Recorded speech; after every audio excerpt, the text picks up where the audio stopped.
Excellent. Let's bring up the text.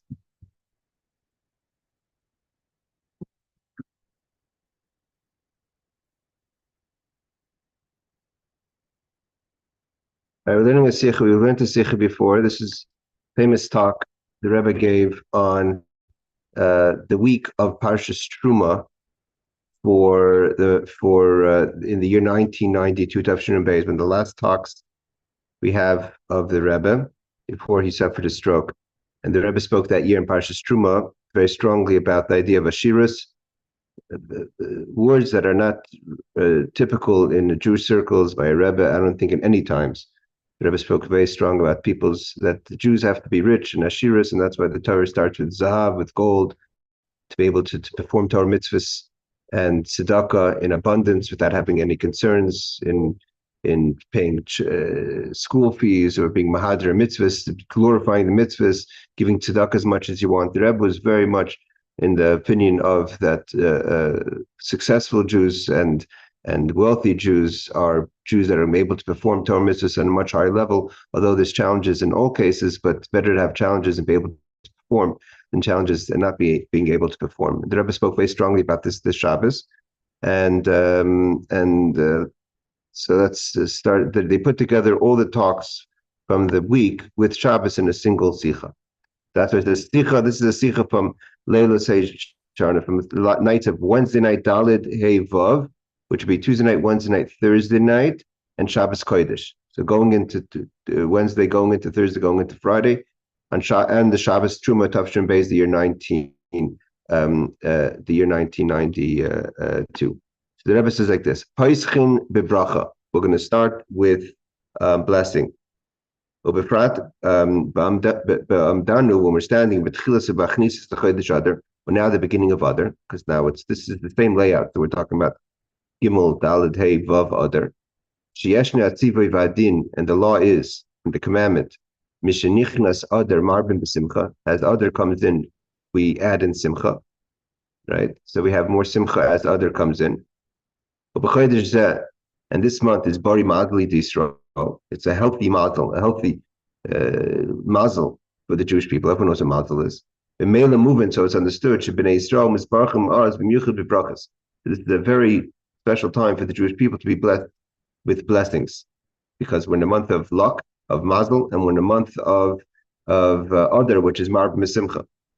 Yisayim Rizeh, the Rebbe says more than this. Issa B'Gemara, the Talmud teaches us. Yeshem shenichnas of mematim b'simcha. Just like when one enters the month of we lessen simcha, joy. Kach mishenichnas Adar Mar B'Simcha. So too we add with joy when it comes to Adar, like we learned last week.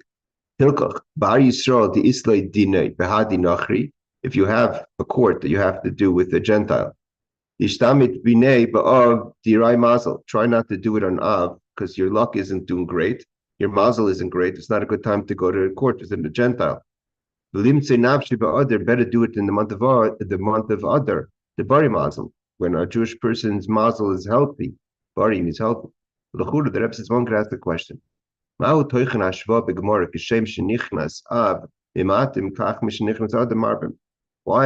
the Gemara saying that just like in Av, the same ideas we learned last week, we lessen the simcha, so too in Adar we add to simcha. The here the Rebbe points out another thing.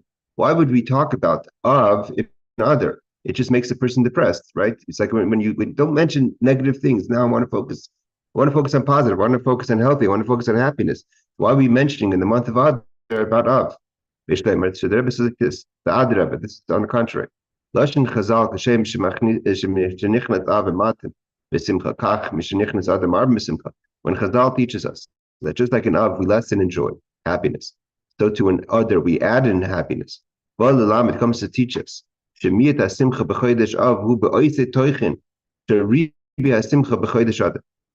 they have to the lacking of happiness in Av has to be the same amount of the adding of simcha in Adar. To shame, because that's what we say just as.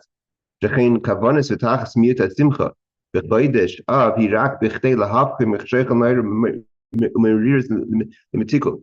because the whole point of the bitterness of Av, or so to say, the unhappiness of Av, is to be able to turn from the darkness of Av to the sweetness of Adar, or the sweetness of Torah, or happiness. And how do we turn of which was negative or less happy into turn it around from darkness to light? Is through being happy in Adar. It means how do you get rid of the negative things of is when you add happiness in others. So Adar actually is very much connected to Av. Because if you're just going to cut yourself off from the reality of the negative and say, right now is a happy time, I'll deal with the problems of at another time. So you're not going to help Av. The point of being happy in Adar is that use that happiness to help Av, to turn what's negative in Adar and Av into also happiness. We turn around the negative of Av, the fact that we have to lessen the simcha, i.e. the destruction of the temple, the negative of mazal, of our luck, of chodesh Av, to positive. The Rebbe says it's moving is understood. So this helps a person be happy in Adar. Because if a person knows that not only is my happiness a moment right now, that now I'm happy, but my happiness now causes that all the negative things in my life, i.e. like the month of Av, turn into positive. So that's going to make me even more happy. If I know that if a person thinks, okay, now I have an isolated moment of happiness, I'm going to cut off my troubles, I'm going to be happy. But I know that tomorrow I'm going to wake up, I'm going to have to deal with my miserable situation. So then how happy could you really be? But when you know that as happy as you are now in Adar, it's going to affect the negative of Av, turning around the negative of Av to also be happy. So then you're going to turbo your happiness in Adar because you want to use that energy to transform the negative of Av. There's the Rebbe says, not only do we have the happiness of Adar on its own to bring revealed happiness, but also a person has especially joy. That this is an opportunity to transform the negatives of your life.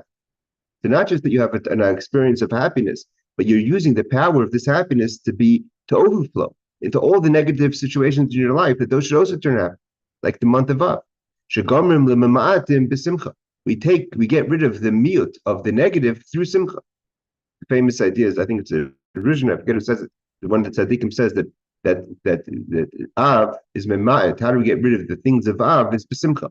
Where's the simcha? Simcha's from Adar. But why do we need to have a manipulation of our emotions? Either way, I mean, maybe it's better not to be manipulated by the external dates. No, that's actually, I think it's contrary. I disagree. And ideas that we're supposed to be unhappy, we're supposed to be happy, and it's over. No, I disagree. The Rebbe is not subscribing to what you're saying. You're subscribing to the norm. The norm is be happy in times of happiness, be sad in times of sadness, and leave everything as is. Like you said, don't manipulate. You use a perfect word. Don't manipulate the negative with the positive. No, but I'm saying it doesn't even have to go by those times. I mean, okay, the temple was destroyed, but I don't have to have that ruin my mood. It does, because the fact is that Judaism is present, not past. We don't celebrate anything for the past. The Yom Tovim, the holidays, maybe we talk about it as in a past sense. But the idea is we have to Judaism is to be living the present. When you sit by the Seder, you're feeling redemption now. So the idea of Av is that the destruction is now. Like the Rebbe always quoted the Yerushalmi.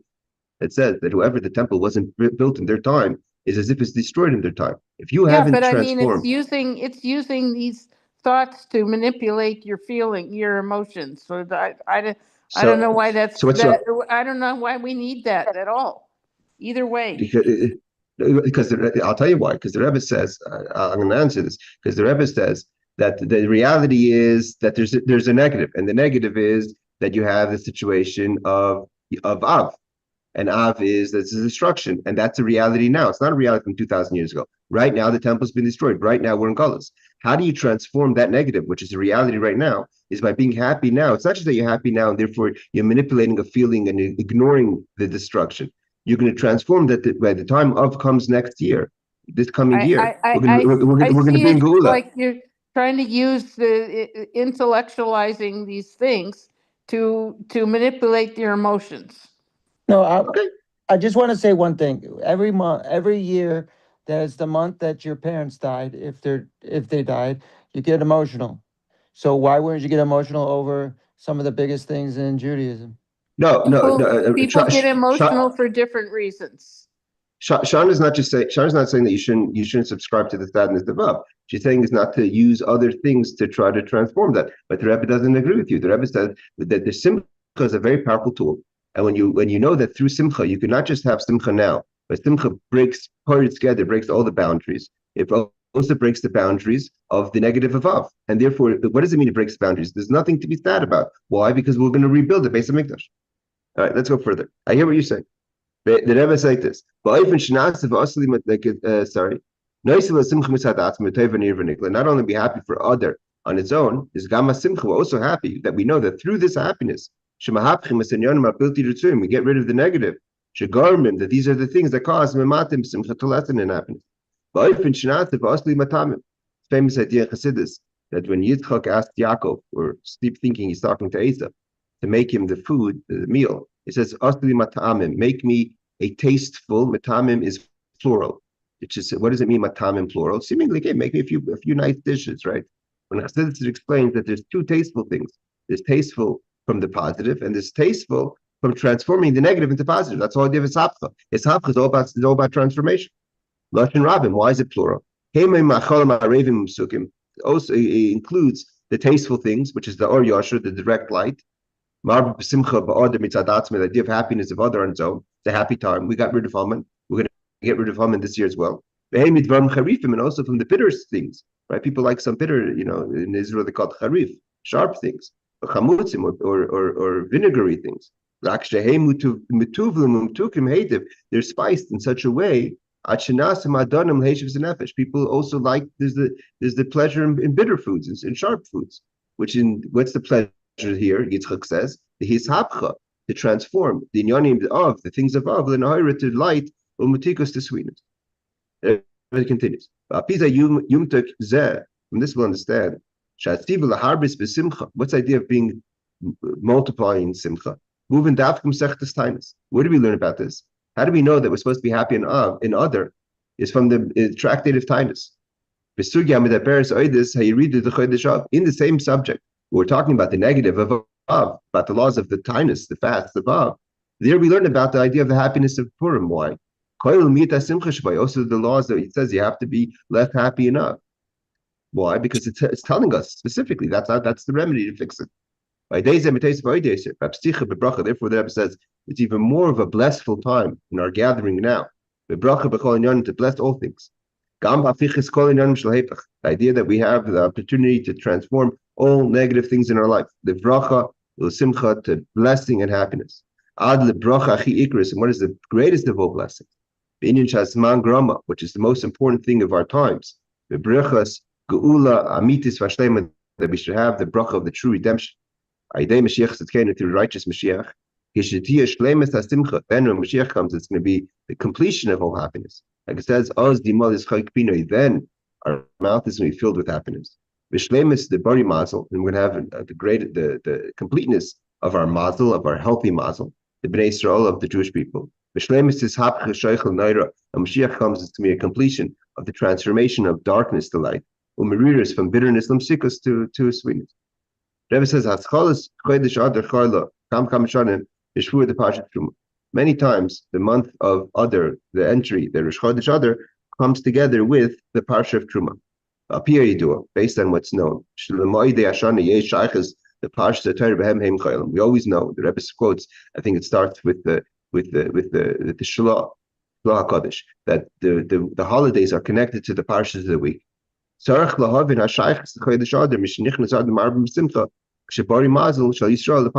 What's the connection of the two ideas that we spoke about? One, that when Adar comes in, we have happiness, and that we have a healthy mazal, the Parsha of Terumah.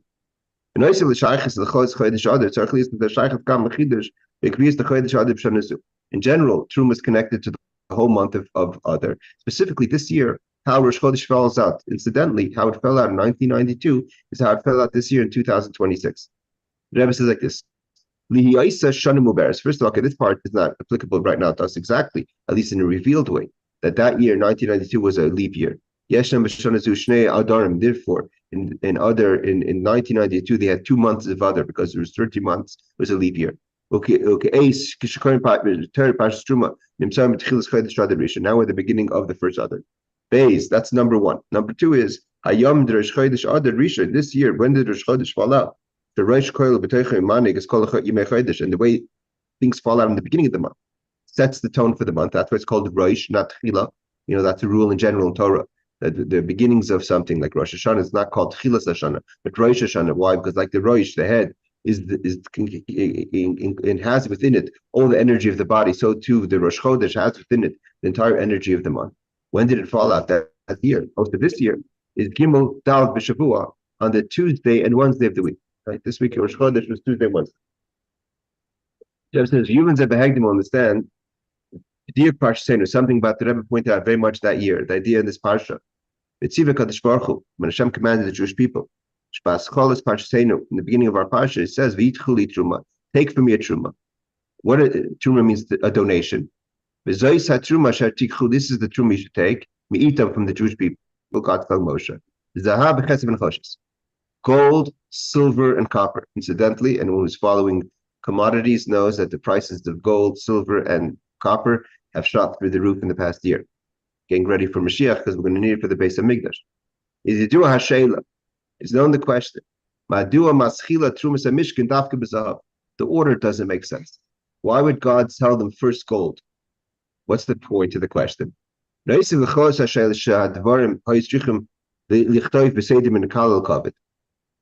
the rule. We go from light to heavy.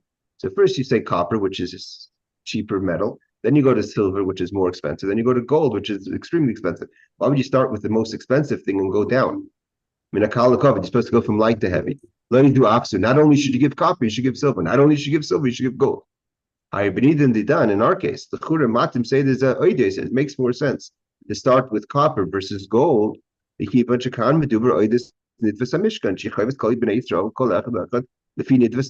has to give a donation to the temple. Everyone has to donate. I mean, it's talking about all types of people in all kind of tax brackets, right? There's still a difference between poor and rich. Why would you start with the most expensive commodity that's left available to the poorer people? We start with something that everyone has more available, copper. And then you can say the people that can afford the gold, they give the gold. Why don't you start with something that make the poor person feel a little bad? Not everyone was equal. People gave different amounts. Whoever gave whatever they could afford. They should have started it with either silver or copper.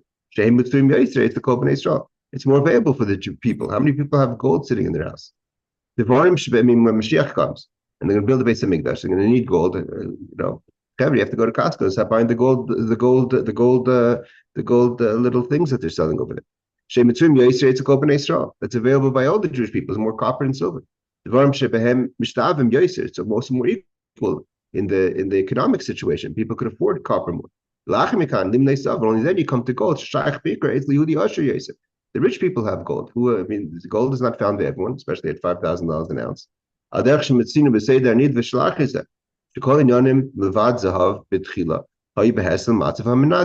When it came to anything else, any other donation besides the gold, it went according to what was the most available. So first we started with actual tangible money, because most people had money, whatever the money would be, whether it's gold, silver, or copper, metals. Everyone gave whatever they had available to give. They gave it from their gold, copper, and silver. Gold, silver, and copper. Only afterwards we come to Tchelis, Artmon, Talashanu, Vishesh Vizim, Oris Elim, Adam, Oris Tchoshim, the other things not everyone had. Not because they couldn't afford it. Not everyone travels with Tchelis and Argamon and Talashani. Talashani is the kind of special worm, right? Oris Elim, Oris Tchoshim, these are kind of skins. You have to have it. So that's why we went to those things. It's only people who had it that donated it. You didn't have it, you couldn't donate it. If you had Tchelis on you, you gave it, you brought it. Only a few people had chelis on them. And only afterwards we came to Atzei Shitim. Also, Rashi is the Shitim. The Rebbe talks very strongly that the Even Ezra said they went, and other Mepharshim said they went and bought it from the local markets. But the Rashi is not of that opinion. Rashi says they had everything from the Mishkan. They traveled with it. They even had Atzei Shitim. They had the cedar woods. Very few people had the cedar woods. Who was traveling with cedar woods? Even though they had a commandment from Yaakov Avinu, but how many people actually left the country with cedar woods? But Shemin Lamor. Notice they had to travel with special qualified oil for the menorah. Also, very few people traveled with that. And even the most difficult thing to find was the special stones for the breastplate. Only the princes had that available. And even that we know they were not sure how they had it, whether the angels brought it. That the Pasha God had to send special clouds to bring these stones, that it wasn't available. That's why they're mentioned last. So in the order of the metals, even though that was most available, but of the metals themselves, Zav should have been mentioned last, not first. We have to assume less people had gold than they had copper and silver. The Rebbe says, one second. The Jewish people had gold and silver. Why? Obviously, they had gold and silver. They donated it. They had it from the spoils of Egypt that they took out with them, and from the spoils of the sea. There wasn't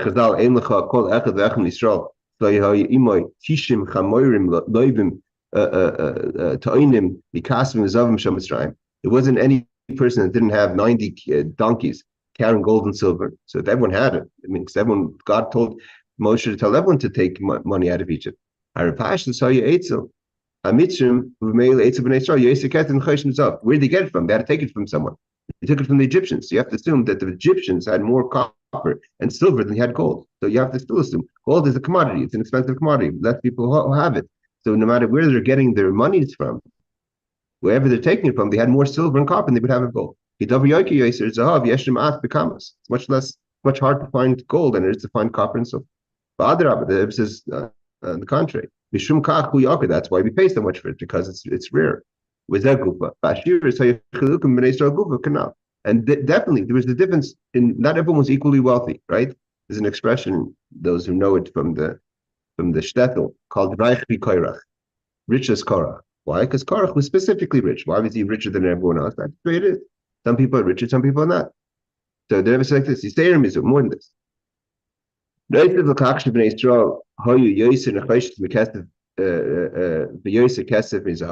to assume the Jewish people took out from Egypt more copper than silver, more silver than gold. Also, the amount of copper and silver were much more than the amount of gold that was donated to the Mishkan. So the bottom line is, why would you mention it first? It didn't even come in an abundance in actual weight. The Super Baramban is Nachmanides says, Asher Hanif Snupas Zahav, Lahayu Rabin Kimarime Aketsa and Choiches, Laheta Ramzav Meruba Kiket and Choiches. The Ramban says that the amount of silver and copper was much more than the amount of gold. But Talmud Pasha said the obvious reason is they needed Pasha more copper and silver than they needed of gold. Like we learn later in Parshas Terumah when we do the counting. Shapita, so again, the question gets more. If they only got less gold, and if they only got, and if they had available silver and copper, why does the Torah start with Zahav? Do a Terumah Mishkan skill dafka b'zav. Is Yef Shalem Shatorah Moina as a Yud Gimel Tesvav Dvarim Behesim L'Seidach Shibusam. Again, you can't say the Torah is going with what's most important, even if it's less available and less donated. B'zav hu achashav b'nei.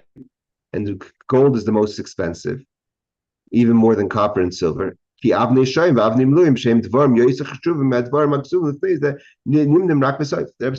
that one is because Avnei Shoyim and Avnei Mluim, the stones were more expensive than the gold. So you can't say we start with gold because it's most expensive. Base, the second reason is, the main reason is, when it came to donating, it wasn't about saying what's most valuable. It was about practical. Donate what's practical available. Then both these things, in practical, gold and silver and copper were more, and therefore should have mentioned it first. The Rebbe adds, we have to ask, the main question the Rebbe asks is, what's the lesson to us? What do we have to know from the Torah? That the first thing that God asked them to donate was the gold. That was getting to a point. We could say the ideas like this. There's this general question we could ask about the Mishkan. As these were coming to the Mishkan, La Hashem, Hoysa, Tali, Bechol B'nei Yisrael, Hein Atziv Al Nidvis Mishkan, Hoy L'chol Yehudi, V'Kli Terumah Kol Ish. The idea of the Mishkan was for every Jewish person. First of all, the donations, everyone had to donate. You couldn't come in and say, oh, what a beautiful Mishkan. Thank you everyone for donating. Everyone had to participate. Gam L'Nashim, even the women. But Yavo Nashim Al Nashim, not only that, the women donated more, stronger, and willingly than the men. Even the children came with their little banks, the little coins, and donated to the Mishkan. Because to show you that the kids also had some cash. The Gamad Civil Atisa Mishkan, Vasli Migdash, and also that the commandment to make a base of Migdash, not just to donate it, to make it, is a commandment of every Jew. As the Rambam says, everyone has an obligation to build. It's not just for a building committee. Everyone has to participate. Themselves, make themselves available. With their money, men, women, like they did in the desert. Everyone has an obligation. So too when Mashiach comes. The Rebbe says what we have to understand. One second. So we have to understand what's the idea that everyone participates, everyone gives the money, everyone has to build. We find something unique about the Beit HaMikdash or the Mishkan, that there was nothing like this before. God never said something like this before. That in a house here in this world that has 4 walls, right? That's the Beit HaMikdash. The Beit HaMikdash is like a house. It's a place. It's a bias. That's where I'm going to rest amongst the Jewish people. Never heard such a thing before. Like he talks of it, when he says the Navi, he means over here Shlomo Melech. Like Shlomo Melech says, Hashemayim v'shmei shemayim lechalucha, that when the heavens can't contain God, the essence. But Dafke v'bayis says that, and when the house of the Beit HaMikdash you can. He Hashar Sashchina, that's where Hashem rests. When Aditi Shamal Bnei Yisrael, that's where I'm going to make myself known to the Jewish people as the Beit HaMikdash. That's a Chiddush Gadol. We take it for granted. We say Beit HaMikdash. Shlomo Melech, when he built the first temple, said, Shemayim v'shmei shemayim lechalucha. The heavens can't contain God. God is way beyond the creation because He's infinite. The world's finite, but the infinite is found where in the Beit HaMikdash in a specific place, and that's why we have the Machlekes, the Rambam, and the Ramban. The Fizeh Haitzach Lahavin Lechura. If they live this Mishkan Hashem, so if we're building a house for God, this new Chiddush, this is something unique that never happened before. That a house, a physical house, that's what God's going to be. The we would have to choose only great people that are able to do it. Big tzaddikim.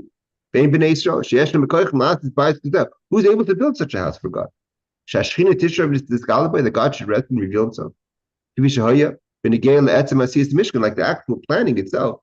At the end of the day, God chose Bitzalel, right, from the tribe of Yehuda. He had a special wisdom to know how to do it with Eliyav. And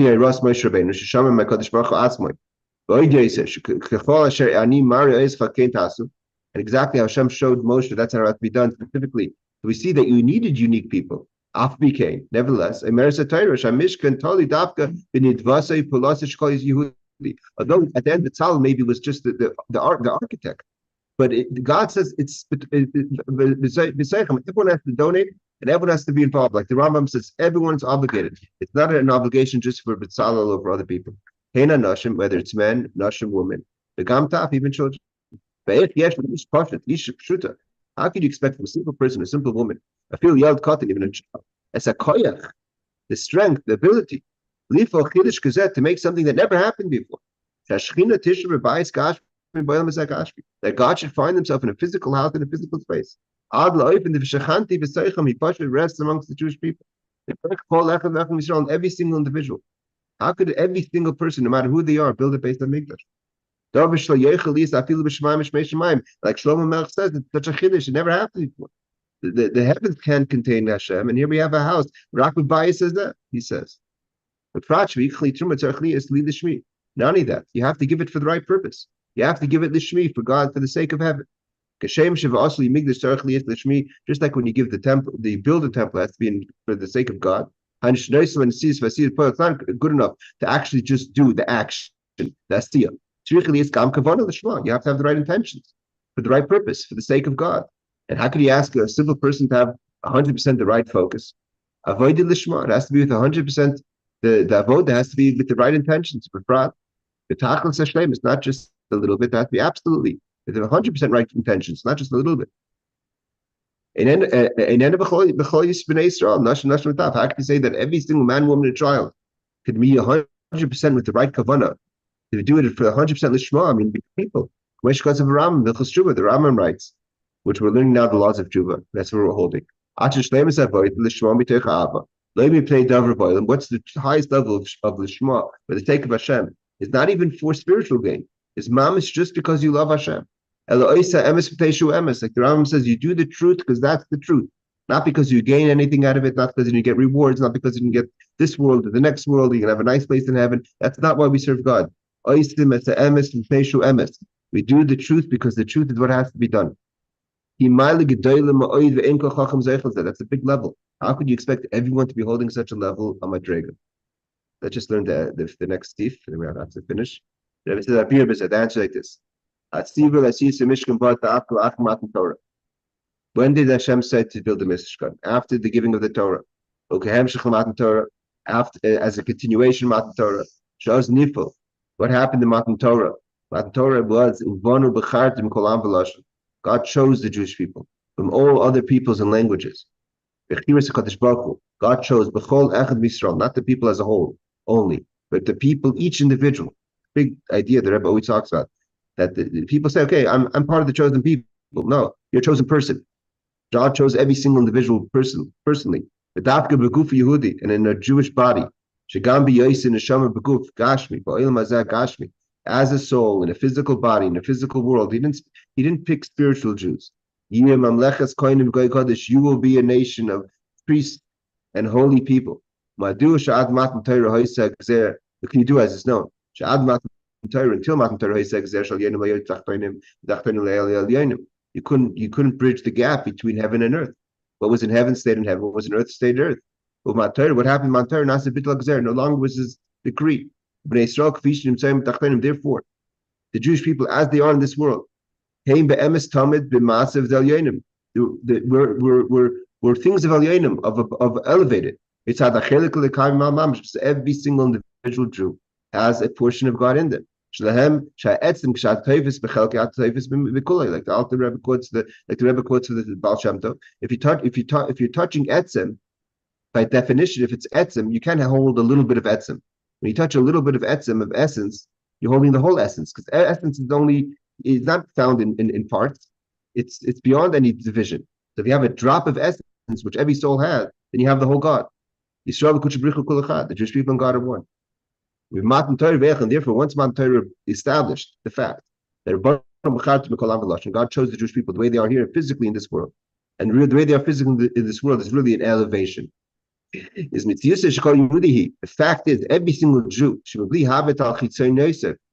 notwithstanding how the person looks externally, even if that person is a sinner, he's a Jewish person. She's a Jewish person. Everyone has the essential Jew in the in any rights of it, any that's therefore essential. No Jew can or wants to disconnect from God, from godliness. As the Rambam says, Rambam says it halachically, that every Jew wants to do what God wants, and he accepts that halachically. Therefore, you could divorce when you force someone, because it's not really force. The person wants to do what he's supposed to do, what she's supposed to do. It's only externally. It's who should talk like the Rambam says. It's only the Yetzer Hara who overwhelms the person, that externally gives the impression that you don't want to do what Hashem wants. It's fair to do. The Rebbe says more than that. I feel Yehudi could say, even if you're doing things without the right intention. Maybe a Rambam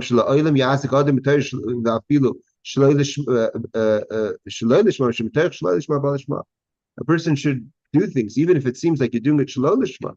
You should do it for the right sake. The Rambam says, therefore, when we teach children in education, or the women, the klal ameor, to anyone who's not holding yet, not singling out any group of people, but anyone who's not holding yet in the way of the Shema, they're ready to learn for the right reasons.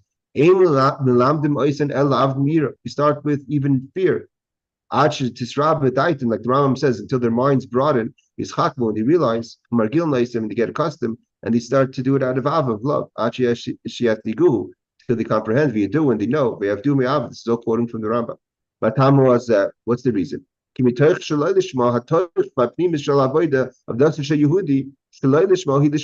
Rebbe always says, what's it mean? There's two ways to translate the statement. One is that for not having the right reasons, you'll get to the right reasons. The Rebbe says, no, it's deeper than that. Because what's really inside a Jewish person's service that seems like it's Shaloi Lishma, it's not for the right reasons, but because that person, he or she, or even a child, has an essence in them of God, it's really Lishma. They just don't know it yet. When the Rambam says that you reveal the love, it's not that you gain the love. You reveal what's already there. Therefore, we understand that every Jew has the ability to make a Mesa Bigdash. That should be for the right intentions. Because ever since Matan Torah, the Jewish people became a new entity. They became an entity that even though they have a soul in the body in this world, notwithstanding how it seems, the person's level, even if the person's thinking, I'm giving the donation so I should have a big plaque in the temple. And by the way, never mind, they had parts of the temple that were named after people for reasons, right? These are called these doors that this person gave. He did big things. It doesn't mean he did it or he did it, whoever did it for the wrong reasons. There were men and women things in the Beis Hamikdash. But there were things that they did, and their names were attributed to those things.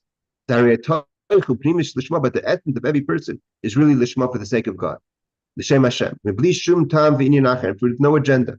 Not for any other reason. Not because of fear. Not for a favor. When the Rambam says this is how you should do it, it's really how you do it. But be in touch with how you're really doing it. Because you think you have an agenda. You don't really have an agenda. The agenda is the thought. You're really doing as the emes because you're a Jew and you have an essence in you. And therefore, every Yid has an ability. And therefore, any Jew can make a Beis Hamikdash. Even like Shlomo Melech says, Shemaim, Shmei Shemaim, the heavens can't. But a Yid is Etzim, and Etzim can do anything. And therefore, every Yid has an ability to make a Beis Hamikdash, even if right now they're not conscious of the ability. And to make a proper reference to Hashem, Mishkan and Migdash, La'avaya, Allah Amar Kadosh Baruch Hu, that God should rest amongst the people, Jewish people. And we're going to stop here, but the Rebbe continues about answering the question of the gold. The Nakud is that everyone has to have gold, and the Rebbe's bottom line is Jewish people have to be rich, so they should be able to serve Hashem properly and should be able to have enough gold. Beis Hamikdash is coming. Get your gold ready, your silver ready. We can all participate, like the Rambam says, in the building of the third Beis Hamikdash. Although it's ready, but the God's going to want it's going to be a joint effort. So get ready, Chaver, get your checkbooks and your gold and silver ready for the donation that the Beis Hamikdash prepare remain. Thank you so much for joining us. Chodesh Tov, and have a wonderful Shabbos. Good Shabbos, Rabbi. Thank you so much. Shabbos. Bye. You're welcome.